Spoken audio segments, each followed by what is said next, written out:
Voz Andina Internacional presenta Observatorio Internacional. Un observatorio para examinar los desafíos actuales de la humanidad y las tendencias globales de discusión y soluciones. Observatorio Internacional.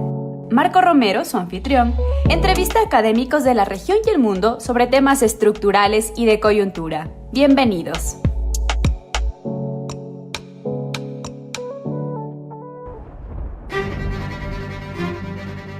Buenos días, estimados oyentes y los que ven este programa por YouTube. Bienvenidos a un nuevo programa de Observatorio Internacional. En esta oportunidad volvemos a contar y agradecemos la amable cooperación del doctor José Fernández Alonso de la Universidad Nacional de Rosario.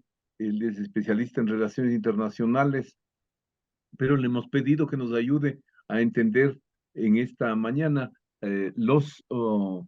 la situación de su país, de Argentina, básicamente en dos dimensiones, las que domina, la económica y la política, con algunas referencias, porque luego como reflexiones sobre la fase posterior a la primera vuelta, los acontecimientos se están dando todos los días y, por supuesto, es muy difícil predecir el resultado, pero creo que va a ser un programa interesante porque José Fernández conoce perfectamente la situación y nos va a dar tips y elementos para tener eh, una mejor comprensión de la situación en Argentina. Bienvenido, José, en casa al bienvenido a este diálogo y muchas gracias por tu ayuda.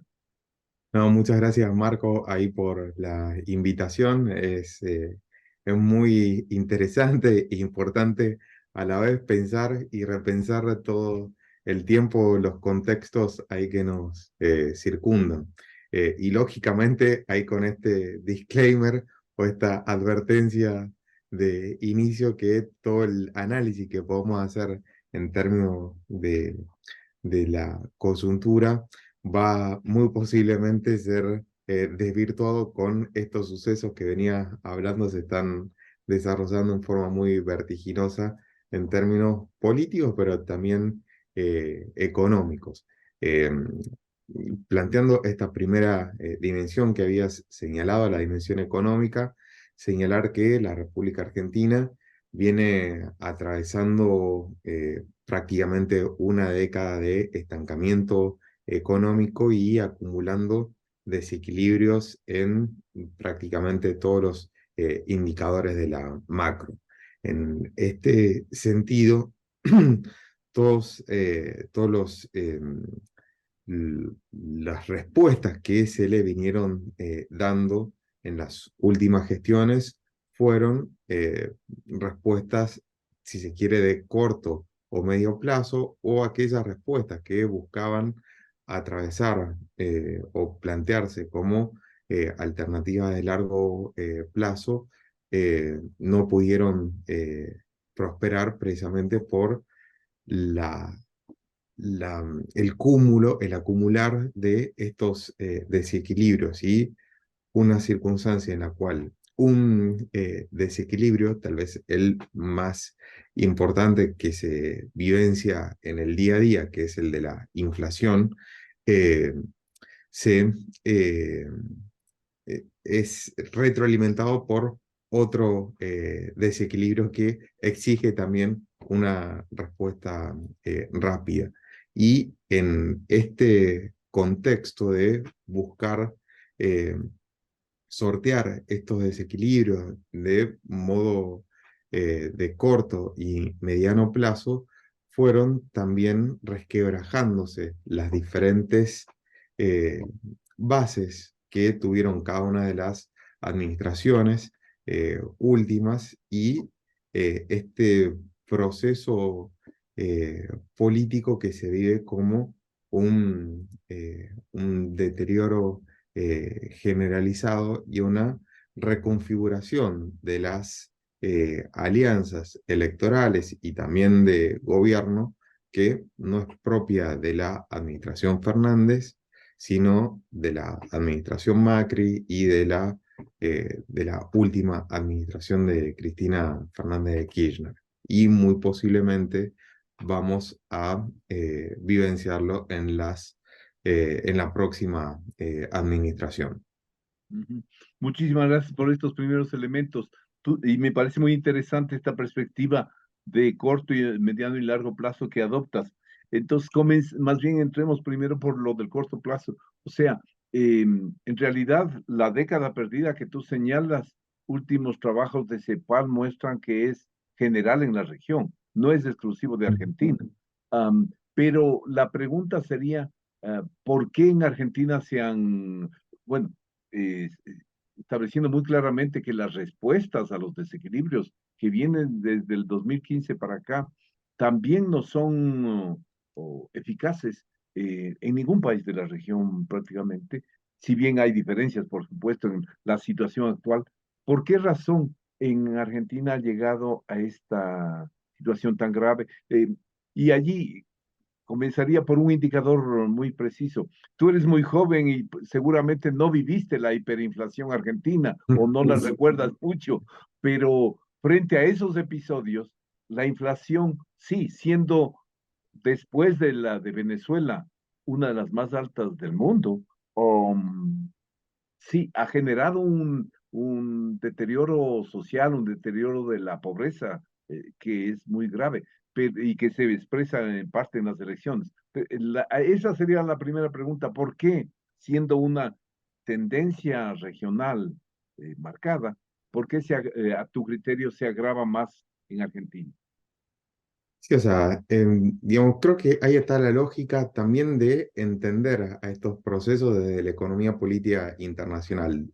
Esto es de concebir las particularidades que tiene cada uno de los casos nacionales, pero también analizarlos en el contexto regional e internacional. O sea, y ahí nos vamos a dar cuenta que esta circunstancia que es muy propia de la academia argentina y también de la política y de la sociedad argentina de eh, advertir que los problemas son endógenos o únicamente se explican por la particularidad cuando en realidad hay procesos regionales y globales que están atravesando. Ahora bien, esta importancia que tiene el reconocer la incidencia de lo regional y de lo internacional, de ningún modo implica desconocer la importancia que tienen los factores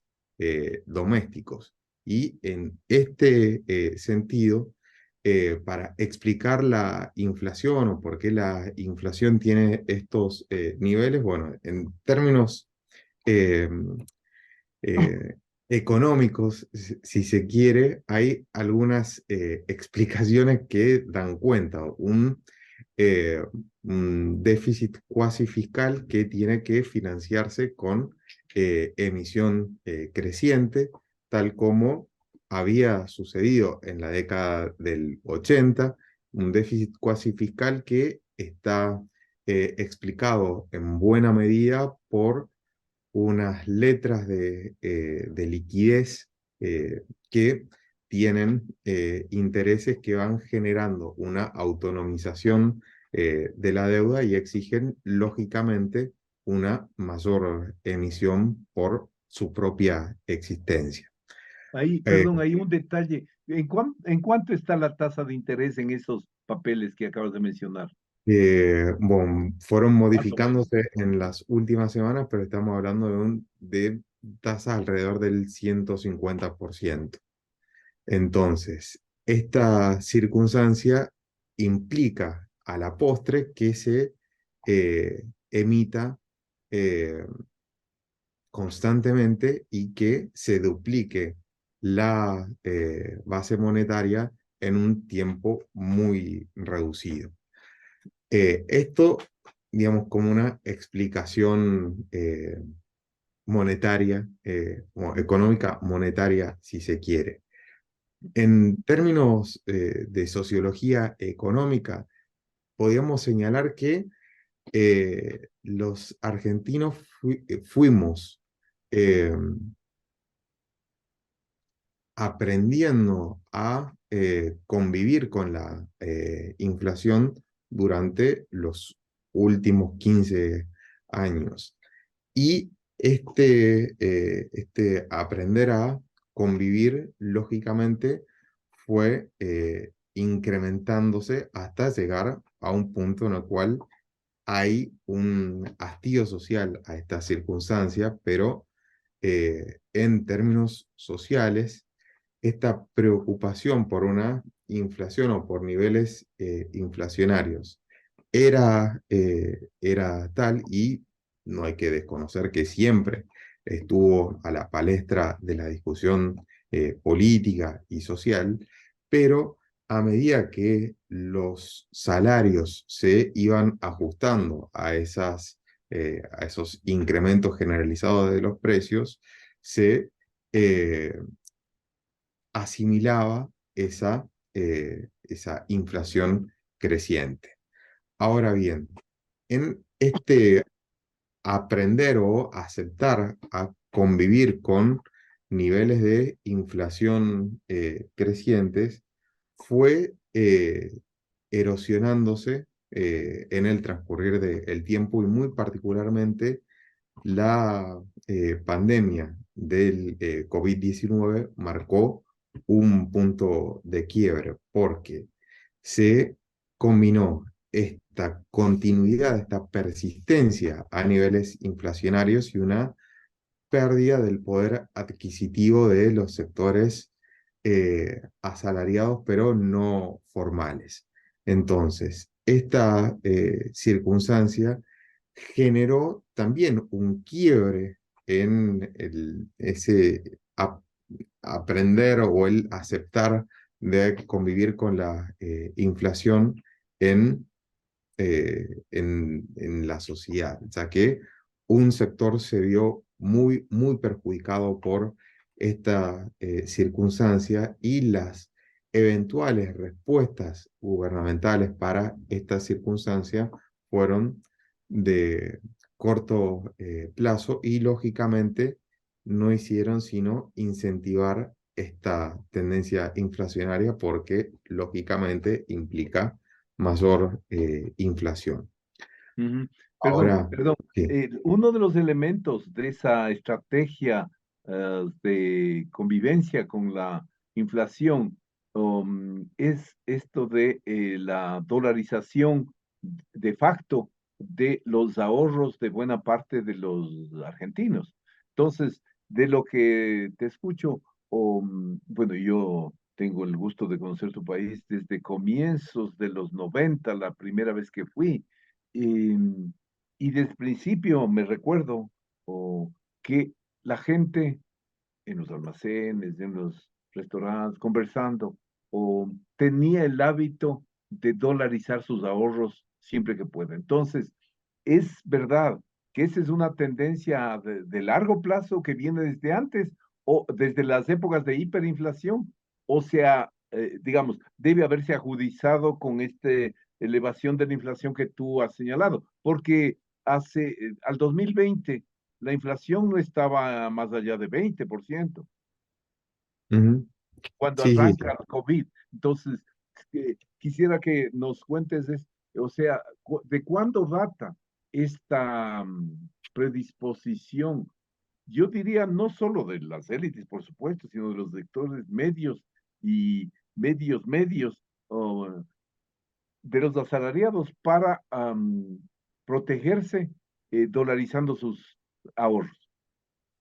sí, o sea, esta es una tendencia de muy largo plazo en el país, y y muy concretamente a partir de la década del 70 podemos Ahí ya. decir que empieza este proceso de dolarización. O sea, de hecho ya a inicios de los 80 hay un ministro de Economía que planteaba: el que apuesta al dólar pierde. Y bueno, esa circunstancia o esa frase que sentenciaba era desvirtuada en los muy pocos días cuando se produce una gran devaluación. Pero esta búsqueda eh, de el dólar como moneda de resguardo para los ahorros es una constante en los últimos 40, 50 años de el país. Lógicamente fue eh, atravesando diferentes periodos, porque no lo podemos considerar Claro. como un todo único. Pero hay un gran conflicto o un gran déficit que tiene la República Argentina, sobre todo en estos 40 años de democracia, de consolidar una moneda estable que permita a los eh, argentinos eh, hacer uso precisamente de una moneda con resguardo de valor. Ujú. Bien. Ahora, pero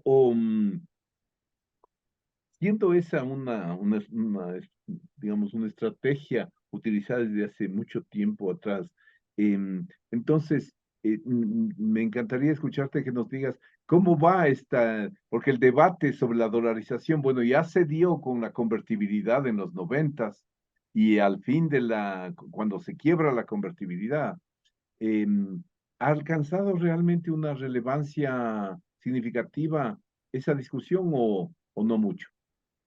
Sí, o sea, la discusión por la dolarización ha tenido una repercusión social y académica muy significativa durante los últimos meses, en la medida que uno de los candidatos que accedió efectivamente al balotaje, Javier Milei, eh, acuñó a la dolarización como, o identificó a la dolarización como una bandera de su campaña electoral, eh, planteando que solo a través de la dolarización se iba a sortear el gran problema, el gran desequilibrio macroeconómico actual que está visualizado en la inflación.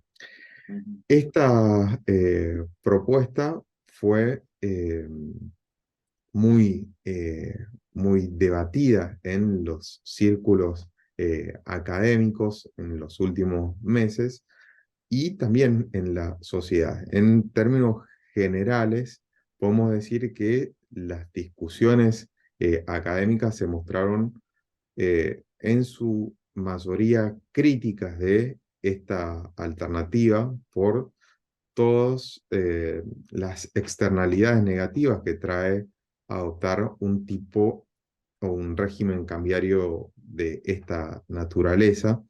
Y en términos sociales, las encuestas marcaban que no tenía tanta adhesión o una adhesión mayoritaria la dolarización.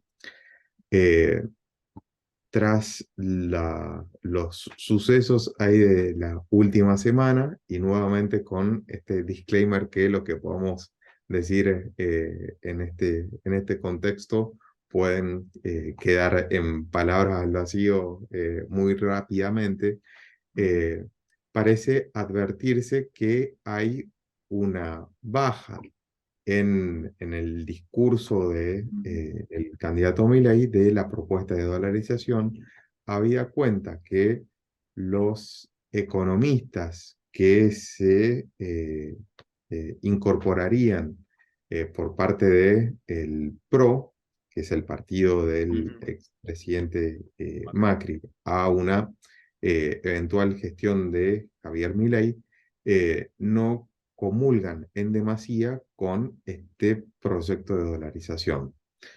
Esto, lógicamente, lo vamos a ver en el transcurso de las próximas semanas, cuando se resuelva esta segunda vuelta electoral y eventualmente en los primeros meses de, de una gestión de Javier Milei.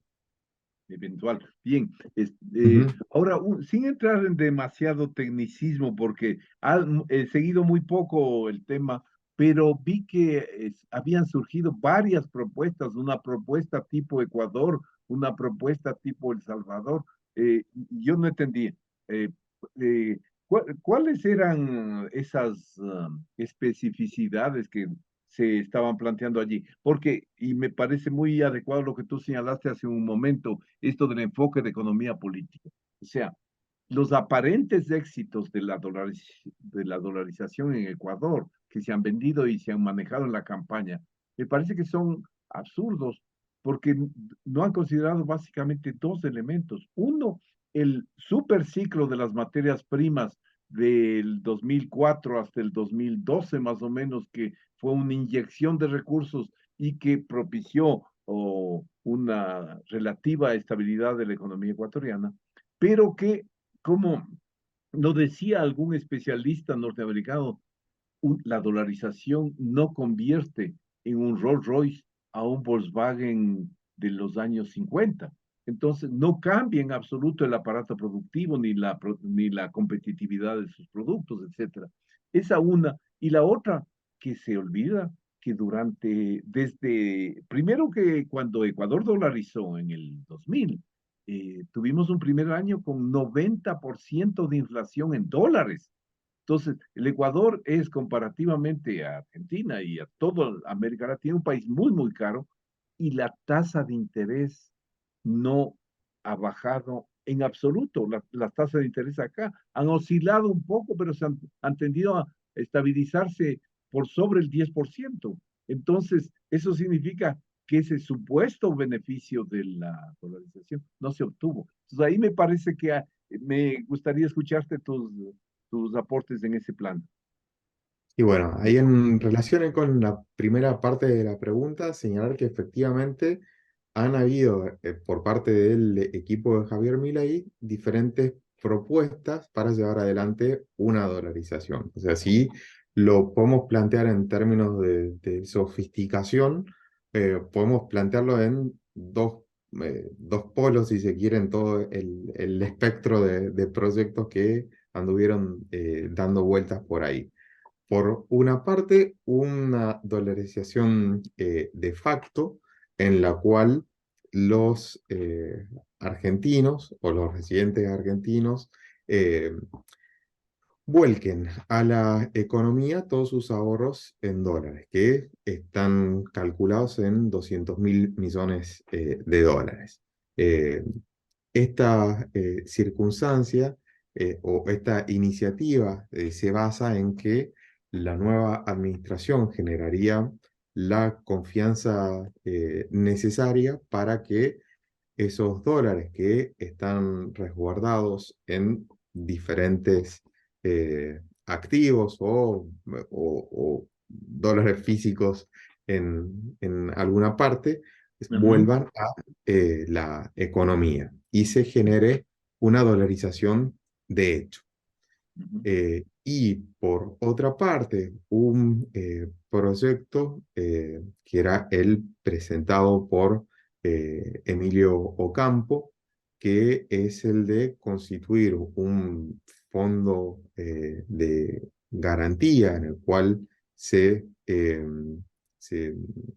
incluyan diferentes activos que son parte del Estado argentino y que ese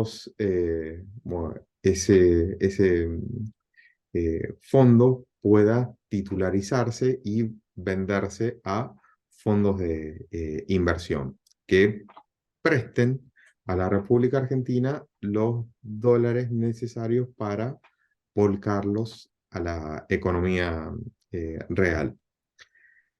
Ahora bien, todos estos proyectos en este contexto están planteados en términos de incógnita, en la medida en la cual al día de la fecha no hay precisiones en el equipo de Javier Milei y tampoco en el equipo de Sergio Massa, el otro candidato que llegó al balotaje, en relación con sus programas económicos. Sí, sus lineamientos, pero se desconoce en última instancia la letra fina de los mismos. Antes de dejar este tema de la dolarización, o sea, este primer polo que tú señalaste, el de facto, o no suena muy parecido a ese shock de capitales que intentó vender Macri y que terminó sacando de Argentina casi 50.000 millones de dólares adicionales que se fueron, porque no, o sea, esa famosa confianza que se iba a generar nunca llegó. Sí, o sea, ese es un gran problema que tienen estas iniciativas de plantear que la, el- la reputación inicial de una administración puede sostenerse en el transcurso del tiempo y generar toda la confianza. Y en realidad, la mayor parte de la literatura sobre reputación financiera en economía en general y en economía política internacional en particular, dan cuenta que la reputación financiera no es un estado que se consigue eh, inmediatamente, sino que tiene que ser construido en el transcurso del tiempo y que ese transcurso de tiempo excede a una administración.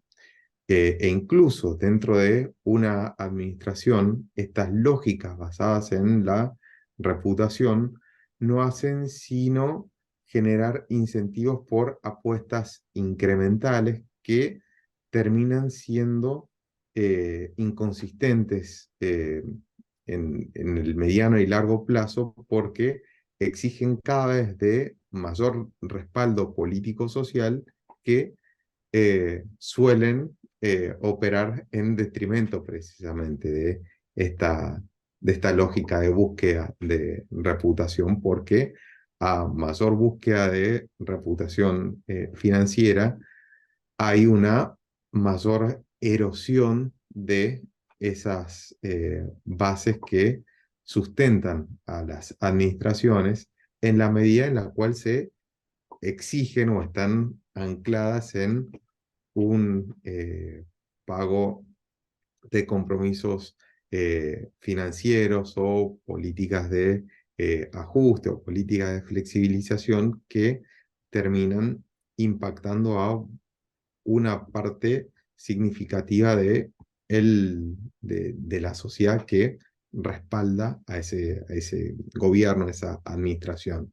Y por eso mismo, estas iniciativas que se basan en la reputación, para ser exitosas, tienen que contar con un consenso social de Oíamos. partida muy significativo y ser sostenidos en el transcurso del tiempo.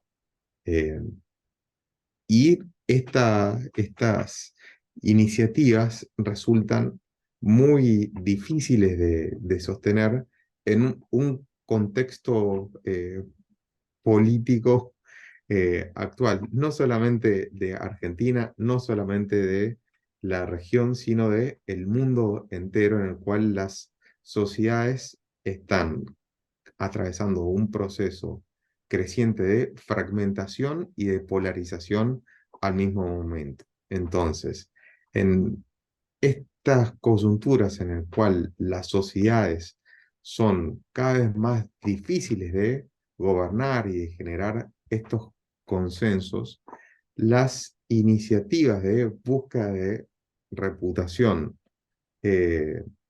son cada vez más difíciles de implementar.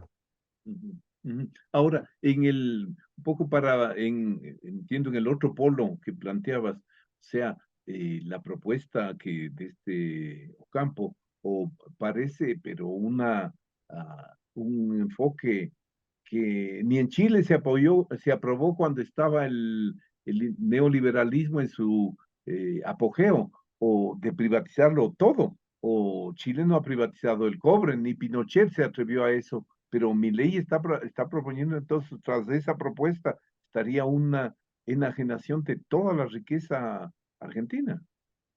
Sí, o sea, nuevamente, no sabemos en definitiva si ese proyecto va a prosperar. muy posiblemente quede resguardado en algún cajón eh, si prospera eh, esta, Sí. este cogobierno entre La Libertad Avanza y Juntos por el Cambio o el PRO en Soledad, porque los economistas nuevamente del PRO tenían muchos resguardos en la adopción de un régimen cambiario como el de la dolarización. Eh, Ujú. en primera instancia, lo que se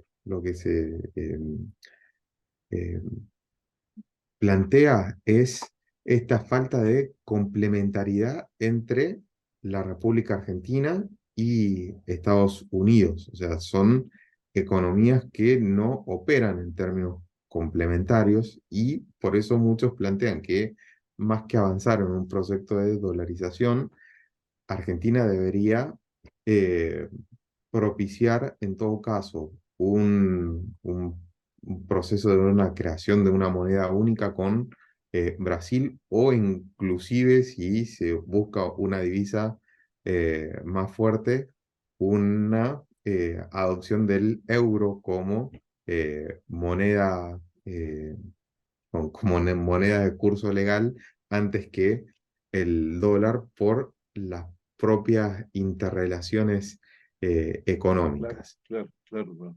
Ujú. Ve, ahora, eso concuerda plenamente con lo que tú dijiste hace un momento, o sea, estamos en un entorno global de ciertas tendencias, desglobalización, fragmentación, proteccionismo, etcétera, disputas.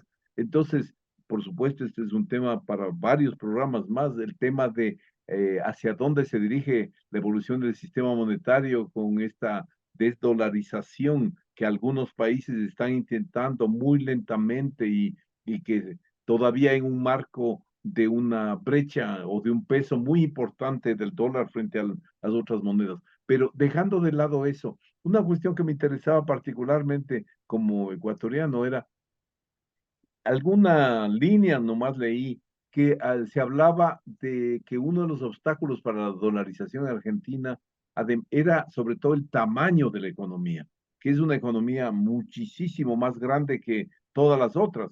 Como Benjamin Cohen lo decía hace tiempos, las dolarizaciones en el mundo se han dado en países pequeñísimos, que no representan una demanda, una parte de la demanda, de la producción mundial importante. No sé qué piensas tú o cómo Eh, viste sí, o esa sea, parte. este es otro argumento ahí que se plantea que no hay ejemplos en el mundo de una economía de la dimensión de la República Argentina que adopte una dolarización. Por otra parte, están los resquemores respecto a los, eh, las herramientas para sortear los shocks externos y shocks en los cuales los decisores de la política económica nacional desistirían de administrar como, bueno, la tasa de interés. Y en un contexto actual en el cual estamos atravesados por la incertidumbre de el conflicto en Medio Oriente y la incursión de Rusia en Ucrania, más todas esta disputa geoeconómica entre Estados Unidos y la República Popular China, nos marcan unos años próximos de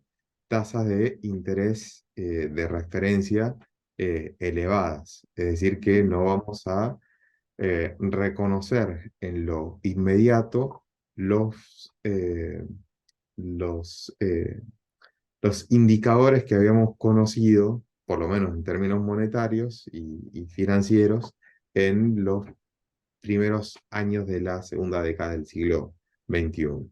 Ujú, ujú. Sí, hay una cuestión que me parece que quisiera saber.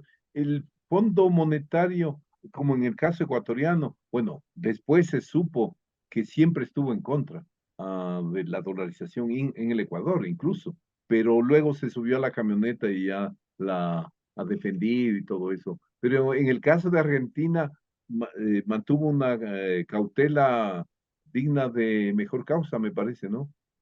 Sí, o sea, en realidad el Fondo Monetario Internacional está viendo este contexto, entiendo, con algo de estupor, porque están también bastante complejizados eh, con una deuda que tienen, un crédito que tienen con la República Argentina, y que está siendo renegociado y va a necesitar ser renegociado en los próximos años.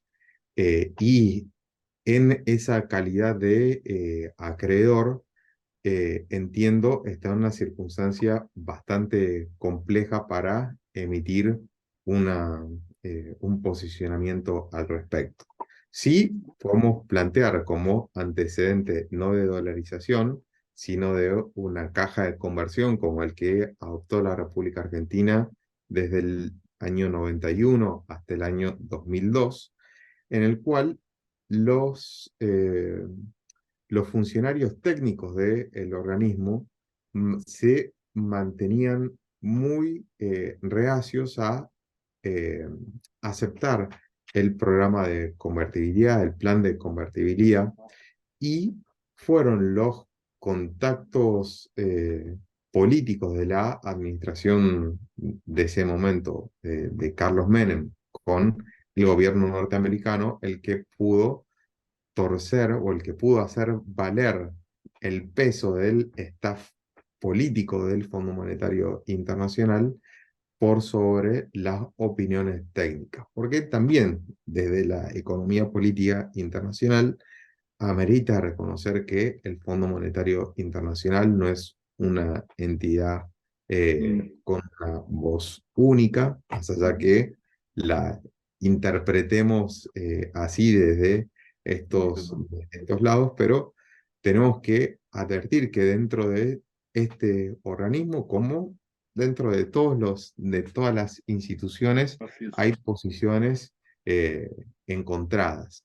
claro, son Y, espacios de disputa. lógica, y sí, y lógicamente, en esas posiciones encontradas hay una pluralidad también de fenómenos y procesos que intervienen.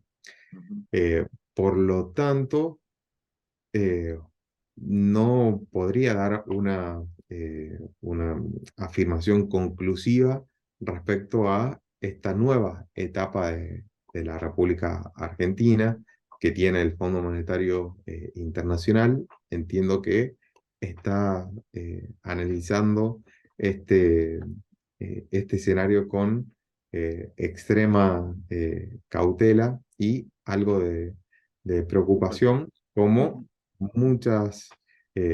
lo que se advierte en En el muchas mundo. otras administraciones alrededor del mundo, porque lo que se vaticina no es digamos, una resolución de toda esta crisis política, Ujú, económica, ujú, de un modo, eh, ujú.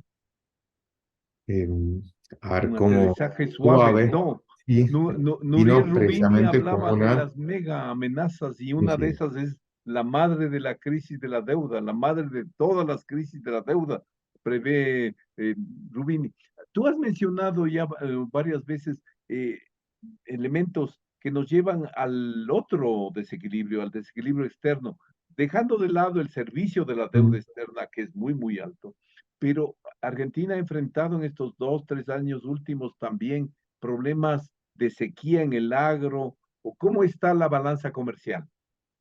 Y sí, o sea, precisamente eh, este año fue muy duro también en términos económicos por el agravamiento de las consecuencias del cambio climático en el país. Y esto se visualizó en un tercer año de sequía.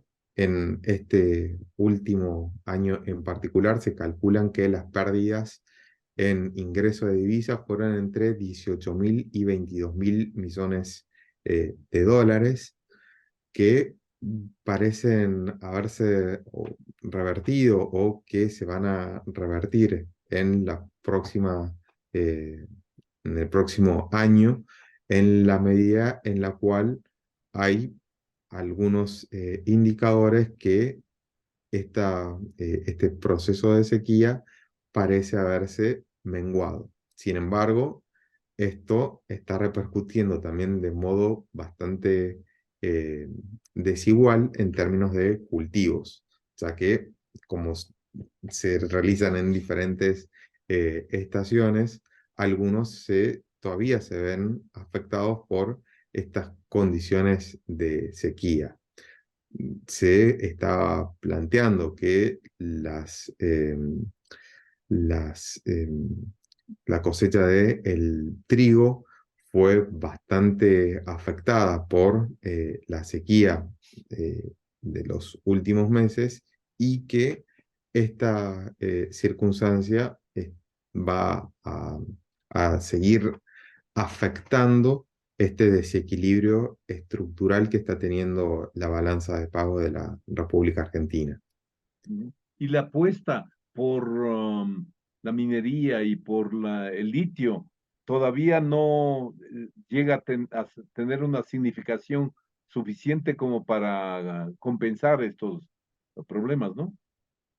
Sí, o sea, todavía, si bien hay un crecimiento muy significativo, sobre todo del sector energético, con la explotación de los Vaca muerta. yacimientos en Vaca Muerta, sí, eh, que sí están revirtiendo un déficit energético que venía teniendo la República Argentina durante los últimos años. Vamos a señalar que hay otros ítems de la balanza de pagos que arrojan un déficit constante y que no pueden ser subvertidos por esta mejora en las exportaciones de energéticos y de litio. Ujú. Y en el plano fiscal, en el déficit primario, o parece que no tan grave viéndolo frente al resto de la región. ¿Cómo lo ves tú? Sí, o sea, en términos de déficit fiscal, hay algunos indicadores que marcan una, eh, una, eh, una situación más equilibrada que en otros casos de la región.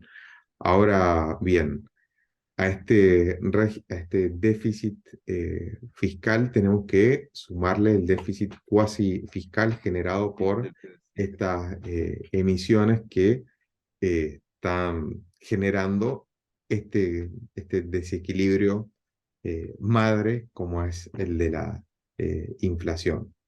Ujú, ujú. Por Ahora, lo, en todo caso, cualquiera sea el que gane el balotaje, va a tener al igual que en Ecuador, las elecciones locales en Colombia, etcétera, enfrentan situaciones muy, muy difíciles, ¿no es verdad?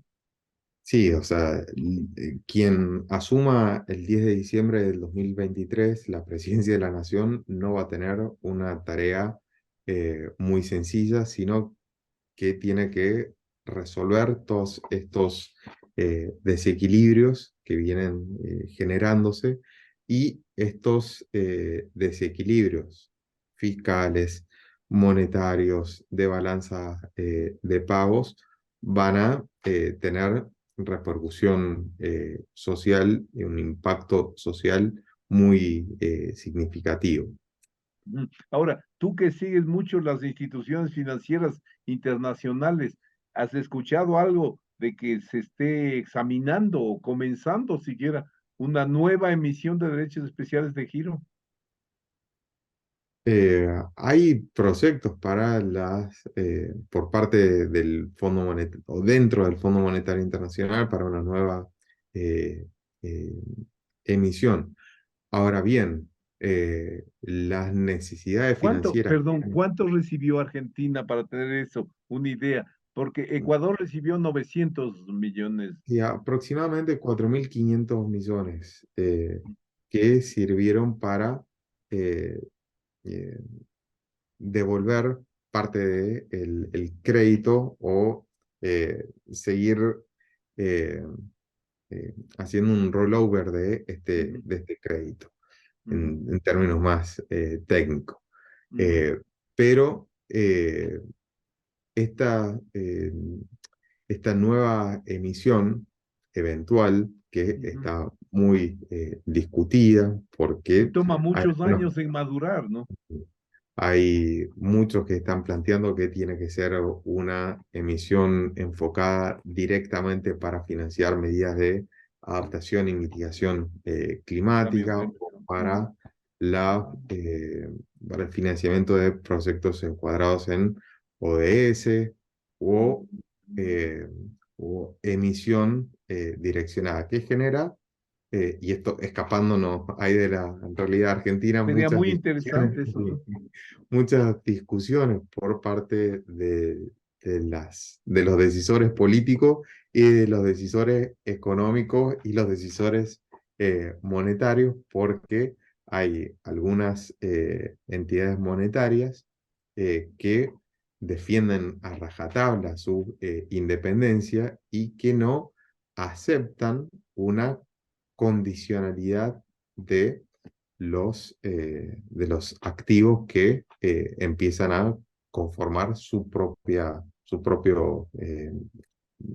em, su propio balance.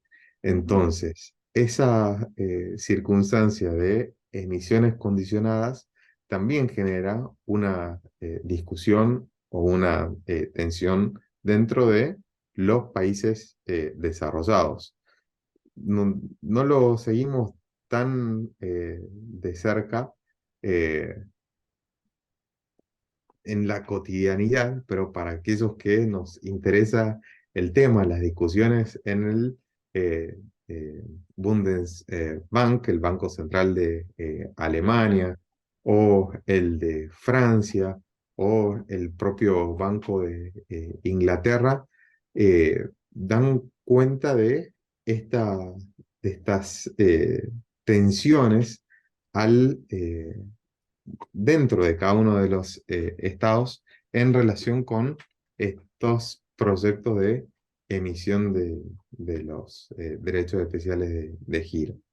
Muy, muy interesante lo que acabas de señalarnos. Un Pero tema para esto lo seguir. podemos hablar en otra. Así es. No, ahora una cuestión que tú señalaste hace un rato que me dio ánimos fue que, y efectivamente la lectura de las noticias últimamente identifica cierto deterioro, incluso físico, incluso mental. Bueno, son fuentes muy quizás partidarias de masa que hablan de un deterioro de la posición de Milei. Sí, hay algunas referencias en la prensa y de sectores políticos que marcan cierta inquietud en relación con eh, la estabilidad emocional de el candidato. Ujú, Pero esto también entra en la dinámica electoral y no podemos hacer una conclusión en términos académicos ujú, de, ujú. de, Sí, de esto, eh, sino de plantear que efectivamente se trata de un punto que está en la agenda eh, política. ujú. No, se nos está acabando el tiempo, vuela el tiempo cuando se conversan temas interesantes. Entonces, una pregunta para volver a lo económico. O sea, si vemos la agenda de Lula en Brasil, de Petro en Colombia, este último con crecientes dificultades para implementarla. Eh, Todos planteaban arrancar por una reforma tributaria. porque se necesitan recursos, se necesita generar recursos. Y no sé cuántos sean las tasas de evasión y elusión tributaria en el caso de Argentina, pero como tú señalaste hace unos minutos, el contexto socioeconómico, el crecimiento de la pobreza, de polarización de la sociedad, etcétera, hace muy difícil arrancar con esa que debería ser una reforma evidente. ¿Cómo ves tú ese tema? Sí, efectivamente, estas serie de reformas requieren un respaldo eh, social muy significativo. Y este consenso social o este apoyo social resulta muy dificultoso en estas sociedades polarizadas. O sea, no tenemos que olvidarnos que ninguno de los mandatarios que mencionaste, y podemos agregar el caso de Boric también, o inclusive el propio caso de Biden en Estados Unidos, Así y es. muy posiblemente el caso de Macron, de Sánchez en España, dan cuenta de las dificultades de impulsar reformas de política económica y eh, tributarias en particular en estos contextos de escasez creciente eh, de recursos. Ujú, ujú. Bien, entonces, en definitiva, no te voy a pedir para cerrar un pronóstico, porque ya vimos que eso es imposible, pero ¿cuál sería como el mínimo común, digamos, los pasos que tú visualizas? ¿Cómo estará la economía argentina a diciembre, comienzo del próximo año? Bueno, son meses muy complejos, muy complejos, y lo que podemos advertir no es sino un agravamiento de las condiciones económicas y sociales. Hay que ver cómo se resuelven las elecciones y cómo el próximo mandatario plantea resolver cada uno de estos desequilibrios, que también van a generar una erosión de las bases que los llevaron al poder, porque no hay posibilidad alguna que las medidas que tenga que adoptar no afecten a parte o buena parte del electorado que lo, eh, lo Apoyo. posicionó. Eh, esta, esta idea de que se va a atravesar un ajuste en términos discursivos, el candidato Massa lo plantea que el ajuste es posible conciliarlo con un crecimiento económico. El candidato Milei plantea un ajuste de shock, en términos de shock, y como dos modelos, si se quiere, alternativos para salir de la gran encrucijada que se encuentra la economía argentina. Las próximas semanas seguramente van a discurrir en el debate de cuáles son los límites que tiene la sociedad argentina para transitar uno u otro camino. Y muy posiblemente de esta evaluación eh, salga el vencedor ahí de la segunda vuelta electoral. Ujú. No, y dices con mucha razón, y eso que tú señalas pasa por una necesaria reconstrucción muy difícil en el contexto del contrato social, de las estructuras de comunidad, de sociedad de nuestros países. Muchísimas gracias, José, por tu comparecencia, tus aportes en este programa. Hasta una próxima oportunidad, estimados oyentes. Marco Romero, anfitrión del programa Observatorio Internacional, les agradece su sintonía a este programa. Observatorio Internacional, una producción de Voz Andina Internacional. Hasta pronto.